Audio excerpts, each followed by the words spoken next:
Hi, everyone. My name is Christina Perla. And my name is Janet Carr. Welcome to another episode of the Women in 3D Printing podcast. In spirit of the upcoming TIPE 3D Printing virtual conference taking place January 27 to 28th next year, 2021, we are going to be dedicating the first series to the TIPE. So you might be wondering, what is the TIPE? TIPE represents the tracks for the conference: technology, industry, people, and economics. And as your hosts, we are so excited to share our conversations with these trailblazing women. The all-female speaker lineup we have prepared for this conference is made up of women that have carved their careers in additive manufacturing and have inspired all of us. We can't wait to introduce them to you so you can get to know them before the conference. So we invite you to hit that subscribe button, follow us on LinkedIn, and get to know the stories of these awe-inspiring women before the event. We'd also like to give a shout out to our platinum sponsors, HP, Trumpf, Matter Hackers, GE Additive, and Dassault for making all of this even possible. Welcome to the Women in 3D Printing podcast. For today's guest, we have here Dr. Adeola Deborah Olubamiji, who is a speaker for the upcoming TIPE conference. Adeola is the AM technical advisor at Cummins, a company recreating the world's leading clean engine technology. She's also the founder of STEM Hub Foundation. Welcome her today. Welcome. Thank you for having me. I'm so excited to be here, Christina. So to kick off, what launched your career into AM? Um, I think my career, I would start from my education because I have an AM education. So I have a PhD.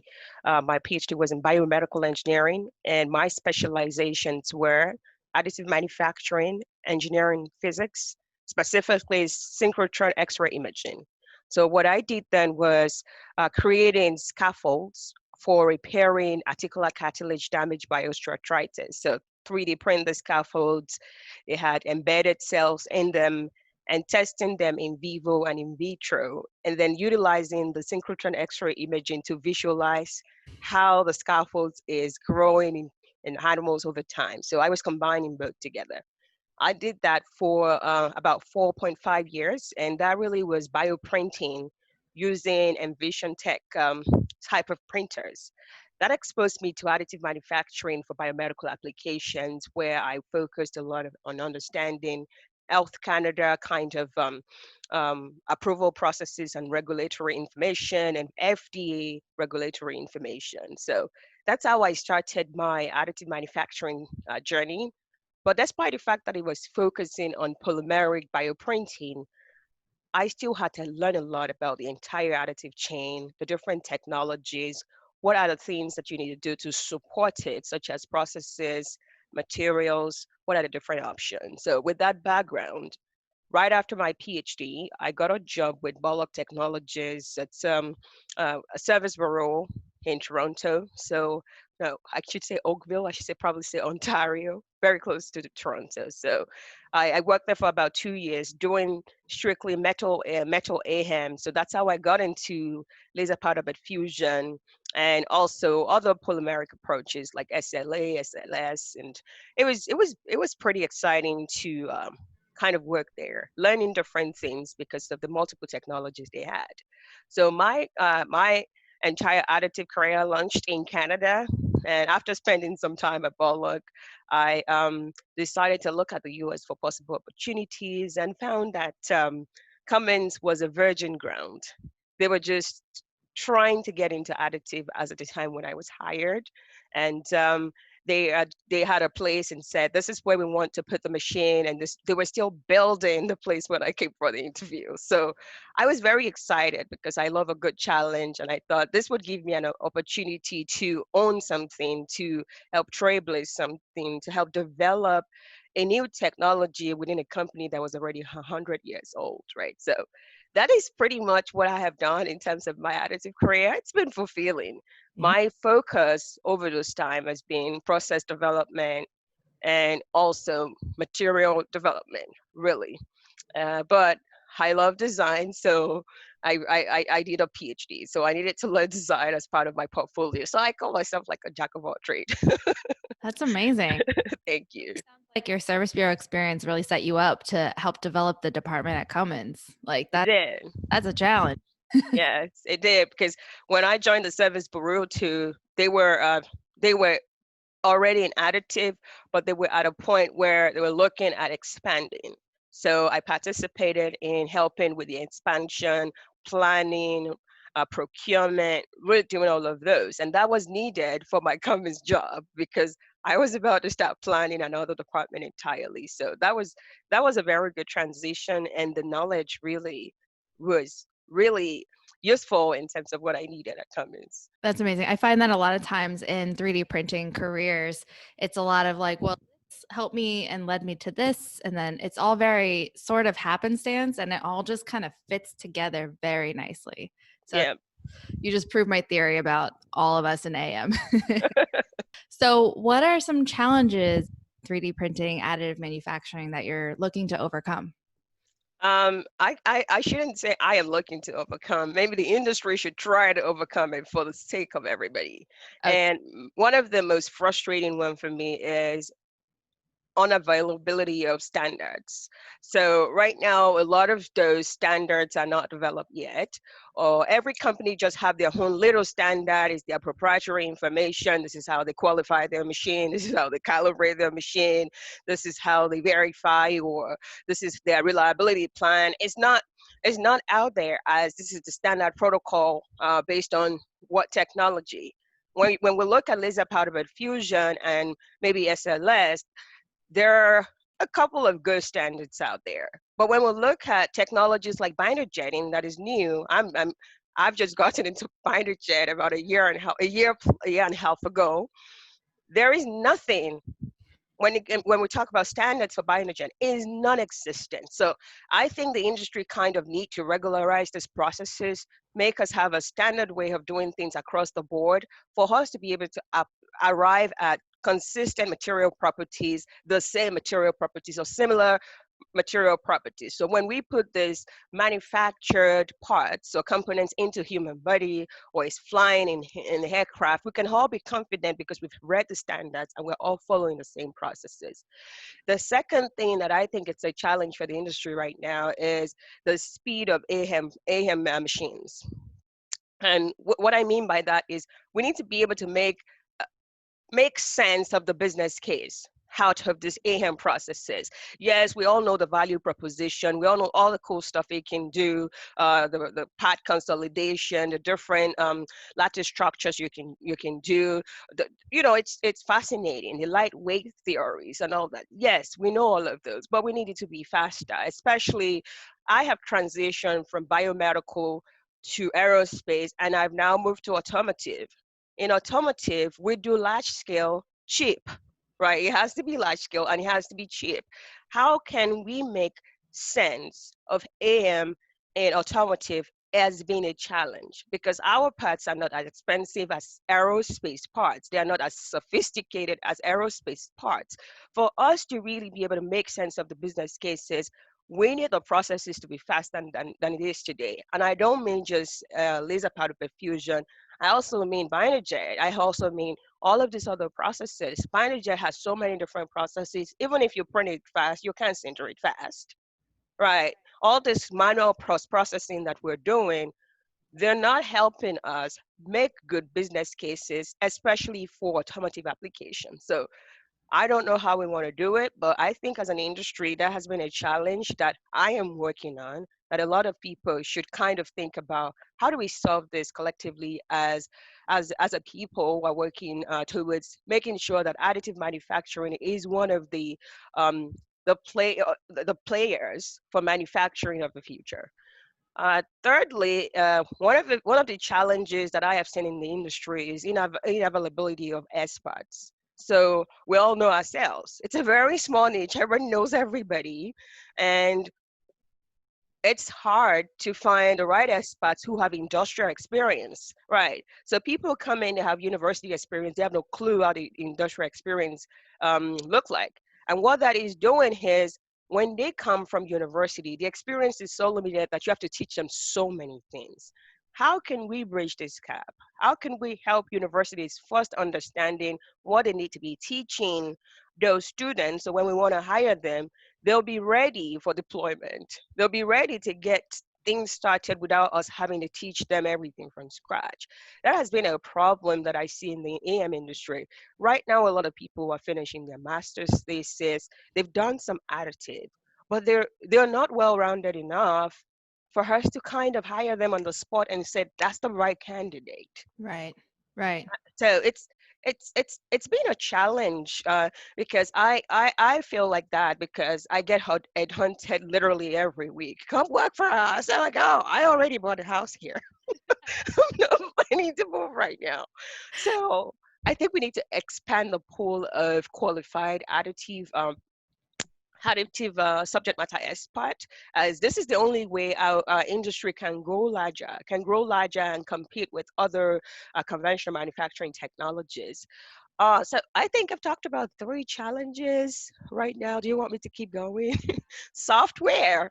So software is another challenge that I feel like our industry really have a whole lot of. And when I mean by software, I can start with the MES system, like manufacturing execution system, where, for you to go from pre-production planning to post-processing, sometimes you have touched maybe 7 softwares. How can we try to minimize the amount of different softwares that we're using when we're doing these processes? It's too much right now in terms of all the softwares we're using, and all the softwares are expensive.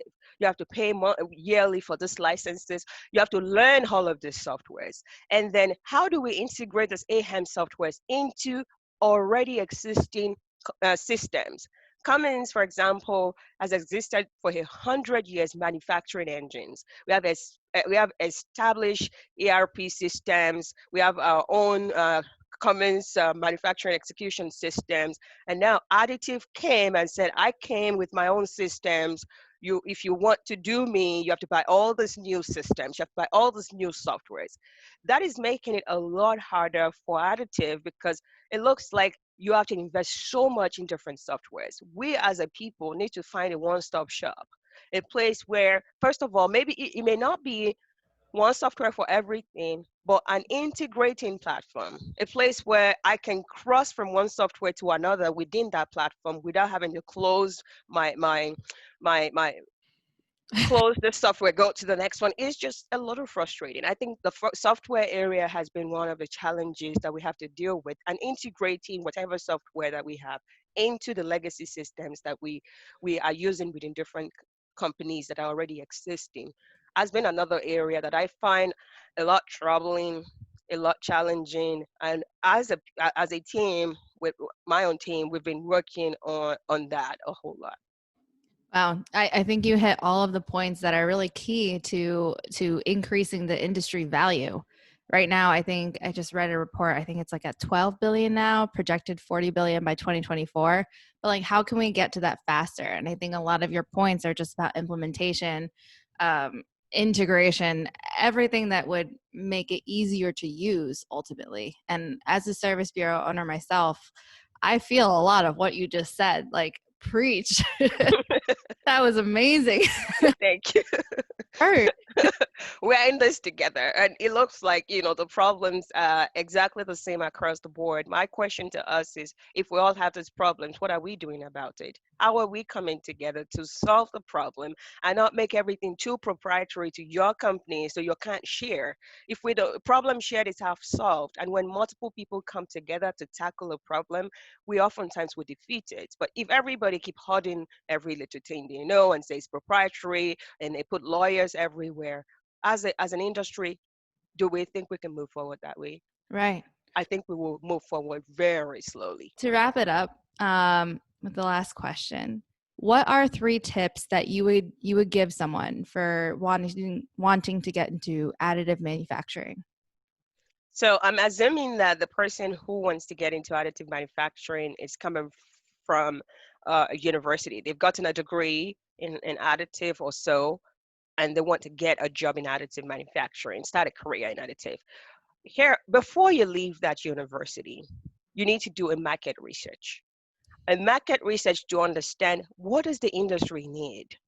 If I finish my degree today, what are the skill sets that they said these are nice to haves, these are must haves? Do that market research before you leave that school. If those must haves, if you can get them from that university, please do not graduate without getting those must have. You need them because without them, you can't launch your AM careers. While in university, it's important to attend all those different conferences like TIPE by Women in 3D Printing. If you're a woman in 3D printing, you need to find us. We are your allies. So if you are thinking of, want to create an AHAM, you want to think about Rapid, you want to think about AMOG especially because of all the different research, you want to think about Formnest if you can afford to go to Europe. Look at all of these different conferences, yearly plan to attend 2 of those conferences, to do the following: to present your research. Number 2, to network with people. Go there with your resumes, go there with your business cards, go there with an opportunity to share about your research on a big stage or in a poster so people can see what you're doing. Compete to win those awards by AMOG, by Rapid, so that people will see you on those big stages and now they're looking at who are you. So what, and when you go to these conferences, ask questions. Ask questions. When you listen to a presentation, it's similar to what you have done, or you have questions, ask those very critical questions because it makes everybody start to look at you. Who are you? Where do you work? That's your opportunity to get into their company if you're looking for a job. So go to those conferences. Don't just attend. Attend intentionally. Attend to present your research, attend to ask questions, attend to network with people, attend with intentionality. Now, networking has to go beyond those conferences. You need to go on LinkedIn and utilize it to your advantage. There are so many LinkedIn groups on AM everywhere, like AM groups. And let me tell you, those groups are so resourceful. There are also AM recruiters in those groups. Those AM recruiters are there to headhunt people. So participate in those groups. Join those groups. Don't just be an onlooker who's there to just look at what is going on. Look, but also be a contributor. This way, people get to know you. They know what you bring to the table. So when you're approaching them for jobs, during those interviews, you might come across somebody who is on that group. They may know your name, right? Somebody you've met at a conference before. They may know your name. I'm a career coach. So when you're talking about launching a career, I feel like this is something that I'm passionate about. So please utilize LinkedIn to your advantage. Now, AHEM has different categories. There's process, there is design for additive manufacturing, there's materials. There's so many different things. It's post-processing. You need to look at where exactly can I hone my skills so that I can add value. Yes, it's good to be a jack of all trades, but you have to be good at one area. You have to have an in-depth route. If it's process, you need to have a good in-depth route on process so that you will be able to have something you bring to the table. You cannot just say, oh, I did all this research, but you just know a bit of everything. Nobody wants you to know a bit of everything. They want you to be the process owner, right? They want you to come in and be giving them advice or to hit the ground running. In Hayham, AM is not ready to be hiring people and saying they will learn for 2 years. It's real manufacturing. You need to get your feet in. So please make sure that you identify your niche and dig deep into that niche. Make yourself an expert in that niche. Make sure you at least have those right skill set. You know a good amount of that niche. Yes, you're doing just research right now. The industry needs way more than just that your research. So know what we need, go to those conferences intentionally, use LinkedIn to your advantage, and make sure that you are a master of one thing, even if you know a couple of things. Thank you. Wow. That's so inspirational. That's amazing. Oh my gosh. I love listening to you speak. I cannot difference. Thank you. Well, thank you so much for your time, Adeola. I am so excited to hear you speak at the conference. It's a 2-day virtual event for anyone listening. It's January 27th to 28th. Details are rolling out as we're planning and developing the conference. The website is type3dprinting.com. You can see it there if you are looking at the video. And thank you so much. Thank you, Christina, for having me today. I am so excited about the conference. I'm also excited to be a part of Women in 3D Printing, to participate a lot more.